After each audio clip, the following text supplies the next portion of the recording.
अब ताहिर रशीद भी बड़ी चालाकी के साथ चीजों को मिक्स करके ये गेम डाल रहे कि नहीं नहीं, राणा सनाउल्लाह को इमरान खान ने पकड़ा था, बाजुआ बेकसूर है। वाह जी वाह, कमाल हो गया आपका। ये कल को ताहिर रशीद भी कहेगा कि इमरान खान को मरियम नवाज ने और शहबाज शरीफ ने पकड़ा था, आसिम मुनीर बेकसूर है। ये कल को ये भी कहेगा।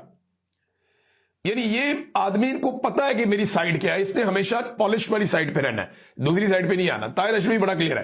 राणा सनाउल्लाह पे मुझे हैरत हो रही है कि राणा सनाउल्लाह ने दोबारा स्टेटमेंट दे दिया इस बारे में, और अब वो कहना शुरू हो गया कि मेरे खिलाफ झूठा मुकदमा करवाया, आज ये मुकाफाते अमल का सामना कर रहे हैं, अब मजलूम बनने की बजाय अपने जुर्मों को तस्लीम करें।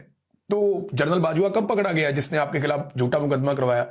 राणा साहब, जनरल बाजुआ तो मौजों में है, वो कभी यूरोप जाता है, कभी दुबई जाता है, कभी पाकिस्तान जाता है, एंजॉय कर रहा है अपनी लाइफ। तो जनरल बाजुआ तो लाइफ एंजॉय कर रहा है। आपने गवाहियां दी, आपकी पूरी पार्टी ने गवाहियां दी, ख्वाजा आसिफ ने गवाहियां दी, हर बंदे ने कहा कि इससे बड़ा फ्रॉडिया कोई नहीं था, साबिक आर्मी चीफ जनरल बाजुआ, और उसके खिलाफ एक्शन भी कोई नहीं हुआ। ये कौन सा मकाफाते अमल है जिसमें सियासतदान ही फंस जाता है हमेशा, जिसने किया ही कुछ नहीं, और जर्नैल इसमें हमेशा बच जाता है क्योंकि आने वाला जर्नैल उसको बचाता है और आने वाला सियासतदान पिछले सियासतदान को तुम देता है।